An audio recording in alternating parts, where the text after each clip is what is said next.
આ છાતી ઉપર કેટલી વાર 303 આવી ગઈ, ગોળીઓના ઘા છે, છરીઓના ઘા છે. બાપુ આ દેશની 52 સ્ત્રીઓ દીકરીઓને આ ખંભે બચાવેલી છે મુસલમાનના હાથમાંથી, જાનના જોખમે. અમે તમારી સામે હોશિયારી નથી. અમે કોલેજમાં ભણતા, અમારી પાસે કોઈ દીકરી આવીને ઊભી રહી જાય, કોઈના બાપની તાકાત નથી કે એનું નામ લઈ શકે. ઘરે જઈને મારી નાખી, મારી એમ નહીં, મારી નાખી. અમને જેલ આ ભૂમિની અને આ મહેલ આ ભૂમિના અમારા માટે સમાન છે. જો રાષ્ટ્ર બચતું હોય તો ફાંસીનો મંચ મજૂર છે, મોક્ષ ન મળે તો કાંઈ નહીં, અમને ભલે ફાંસી મળે. અમે આ રાષ્ટ્રની વિચારધારા ઉપર ફિદા છીએ, ફના છીએ. અમારું ગાંડ પણ જ આ રાષ્ટ્રની વિચારધારા ઉપર ફના જ ફિદા છે. માટે માતાઓએ ધ્યાન રાખવાની જરૂર છે. બાળકોનો ઉછેર જ એવી કરો.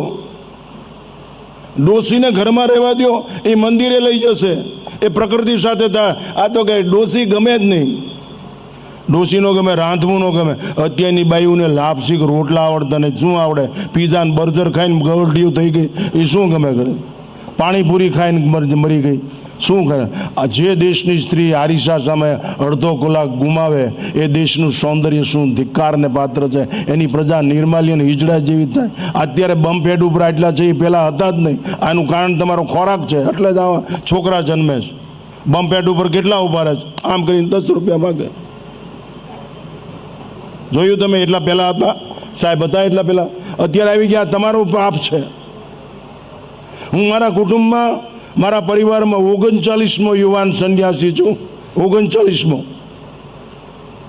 અને 39 RSSથી ઘડાયેલા, 39 રાષ્ટ્રપ્રેમી, 39 ધર્મપ્રેમી, સંસ્કૃતિ પ્રેમી, ખુલ્લું જીવન, બોલ્ડ લાઈફ. અમે કોઈ દિવસ પૈસો માંગ્યો નથી. અમે કોઈ દિવસ ભંગાર વસ્તુ ખાધી નથી. અમારી આંખ બગડી નથી. અમારી પાંખ કોઈ દિવસ કપાણી નથી. અમારી રાખમાંય બોલતું હશે. શું બોલતું હશે? પરમ વૈ ભવન ને તુમે તત્વ રાષ્ટ્રમ, આ બોલતું હશે. નમસ્તે સદા વત્સલે માતૃભૂમે, આ ન ઇદમ મમ ઇદમ રાષ્ટ્રાય સ્વાહા. રાષ્ટ્રને સમર્પિત છે. તમારી પ્રજાને શીખડાવો. તન તંદુરસ્ત, મન સ્વચ્છ, વિચારોની પવિત્રતા, સત્કર્મનો પ્રવાહ વયા જ કરે. સત્કર્મ એ જ આશીર્વાદ. સૂત્રકાર એમ કહે છે, સત્કર્મ સ્વયમેવ આશિસ્ત. માટે ધન્યો ગ્રસ્થાશ્રમો, માતાઓની નૈતિક ફરજ છે.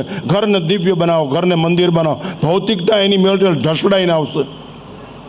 પૈસા મારીને લઈ આવે પરિવાર. કહું, નારી ચોકડી ઉભા રહ્યો, ઘડીકમાં પૈસાદાર થઈ જાઓ. હીરા ઘસું પડીકું ઠોકી લ્યો, 10 લાખનું 10,000માં વેચી દો તો આપણા બાપનું શું થાય? આપણે બધો નફો જ છે ને.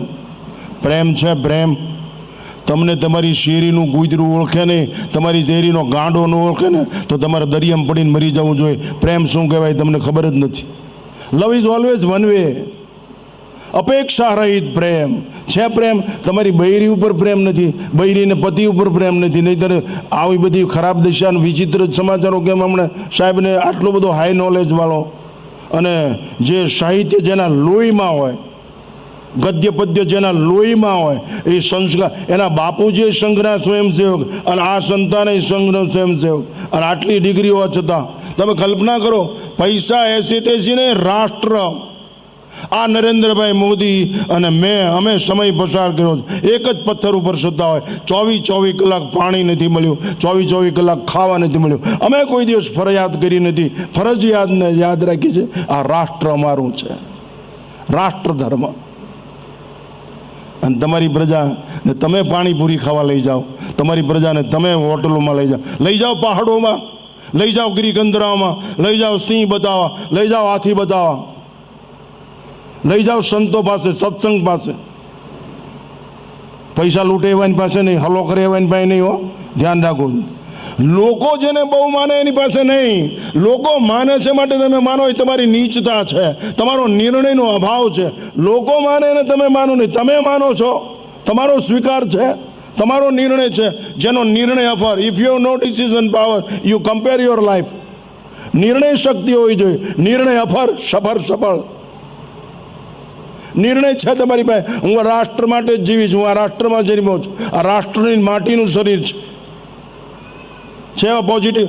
બાપુ દૂધ ગરમ કરો તો મલાઈ એની મેળે ઉપર આવતી રહે છે, એને ચેક ચડાવવો પડે એની ગુણવત્તાના કારણે. એમ આપણી ગુણવત્તા હોય, સદાચાર હોય તો આપણે ઉપર આવી જાય. ઉર્ધ્વમ ગચ્છતિ સત્વસ્તા અધો ગચ્છતિ તામસા મધ્ય તિષ્ઠતુ રાજસા. એ છોકરો યુવાન થાય, યુવાની આ રાષ્ટ્રની ઓળખાણ છે, યુવાની આ રાષ્ટ્રનું બખ્તર છે, યુવાની રાષ્ટ્રની પ્રાણવાયુ છે. જે રાષ્ટ્રનો યુવાન હેવાન હોય એ રાષ્ટ્ર હેરાન ને પરેશાન હોય. આ ગુલિસ્તાન છે. અત્યારે યુવાનોની હાલત જો, કપડાથી ઓળખાય. બાપુ કાળજાથી ઓળખાણ ઊભી થાય, કપડાથી નહીં. અમારા કેટલાય મહાત્માઓ દિગંબર હોય છે પણ અવાજ ન થઈ શકે. જ્ઞાનાનંદ શાહ પંજાબી મહાત્મા હતા, લક્ષ્મણ ચૂલાથી હેઠે ઉતરે એના ગાલમાં આપણા મોઢું દેખાય, બિલકુલ દિગંબર. 32 વર્ષનો નવયુવાન સાધુ, એના ગાલમાં આપણું મોઢું દેખાય. આરીશો નહીં, ચારિત્ર સંપન્ન મહાત્મા.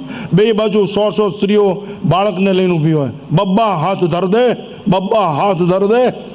દિગંબર મહાત્મા. એ મહાત્મા જેની ઉપર હાથ મૂકે તો એની પાછળ નજર કરો, એ બાળક મોટું થાય એટલે મહાન થયેલું હોય. જેના સ્પર્શની આટલી બધી તાકાત છે, માના સ્પર્શની કેટલી બધી તાકાત હોય, બાપના બિરુદની કેટલી બધી તાકાત હોય. એ તમારું પેટ ભરવા માટે, પૈસા કમાવા માટે. આ હિન્દુસ્તાનની પ્રજા આઝાદી પછી એક જ ધંધો કર્યો છે, નિકૃષ્ટ વિધાન બોલીશ. સવારમાં જાગે અને કામમાં જાય, ધક્કો મારી મારીને હાંજ સુધીમાં બધું ઘરમાં ખોઈ દે. આ ભિખારીઓ શું દેશનું ભલું કરતા હતા? કોઈની આંખના આંસુ લૂછ્યા, કોઈના પેટ સુધી રોટલો પહોંચાડ્યો, કોઈને ખંભો આપ્યો, કોઈને ટેકો આપ્યો, કોઈને ઊભા કર્યા. આ દેશ ઉતિષ્ઠ માં ક્લેબ્ય પરંતપ યુદ્ધસ્વ ગુરુ નેસ્ત્રગુણ્ય ભવાર્જુન. આ દેશ પડેલાને ઊભા કરવાવાળો, ઊભાને દોડતા કરવા. આ 2 જણા દોડે જ છે, એક બહુ ખાઈ ગયેલા દોડે છે અને એક ભૂખ્યા દોડે છે. 2 દોડ્યા જ કરે છે.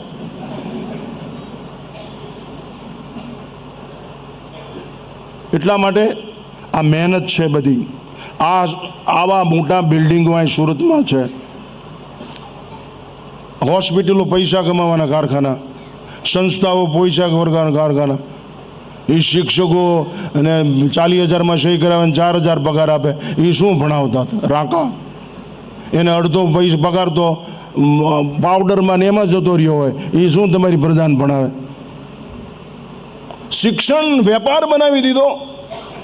અરે એ શિક્ષણની જરૂર નથી. માં શિક્ષક બને, માં વૈદ બને, બાળક તંદુરસ્ત થઈ જાય, બાળક ઘડાયેલું થઈ જાય, બાળક રાષ્ટ્રપ્રેમી બને, ધર્મપ્રેમી બને, સંસ્કૃતિ પ્રેમી બને, માતૃપ્રેમી બને, એ પાલન પોષણ પ્રેમી બને, એ રક્ષણવાળું બને. ભક્ષણ કરે જ નહીં. લઈ જાઓ એને ફરવા, મનોરંજન માટે નહીં, ઘડતર જીવન કરો. એવું બાથમાં નાવ, ક્યારેક ગંગાજીમાં નાવ, યમુનાજીમાં નાવ. તમારી પ્રજાને એવી રીતે તૈયાર કરો. ગ્રસ્તાશ્રમ તો જ સુંદર બનશે, તો જ જીવનનું અમૃત પ્રાપ્તિ કરી. નહીંતર ઝેર પીવાનો વારો આવે છે, આપઘાત કરવા પડે, સુસાઇડ કરવો પડે. એનું કારણ શું? Hyper tension, over thinking, blood બધું. બાપુ એવું થાય શું કામ? મોત તો આવવાનું છે, એ ભવિષ્ય છે. હમણાં અમે સાહેબને વાત કરી, મોત એ ભવિષ્યનો વિજય છે. ભારતમાં જન્મેલા માણસને મોતમાં ભય લાગે ત્યારે માનવું એના મા બાપમાં ફેર છે. સમજાય છે વાક્ય? મોત આવવાનું છે, જીવન હાથમાં છે. જીવન જીવી લે યાર, ડિવાઇન લાઈફ જિંદગી જીવી લે. કોઈ એક સદગુણ અને સદાચાર આપ ફાડીને બારો નીકળી જાય, ભગવાન ગાંડો થઈ જાય. मन ऐसो निर्मल भयो जैसो गंगा नीर पीछे पीछे हरी फिरे कहत कबीर कबीर कबीर. માટે વૃદ્ધોને ઘરમાં રાખો. અહીં વૃદ્ધાશ્રમો છે, વિધવાશ્રમો. અરે ઘોડિયા ઘર છે, વિભક્ત કુટુંબનું પાપ. ઘોડિયા ઘર, છોકરા રાખવાવાળા, સંસ્કાર. અરે ડોસી રાખે, ઉછેર કરે એ સાચું, બાકી કામવાળી ઉછેર કરે, કોઈ પગારદાર ઉછેર કરે, એમાં શું થાય? કેમ એવું જીવવું પડે? પૈસાની ભૂખ દુઃખ દેશે, અભિશાપ.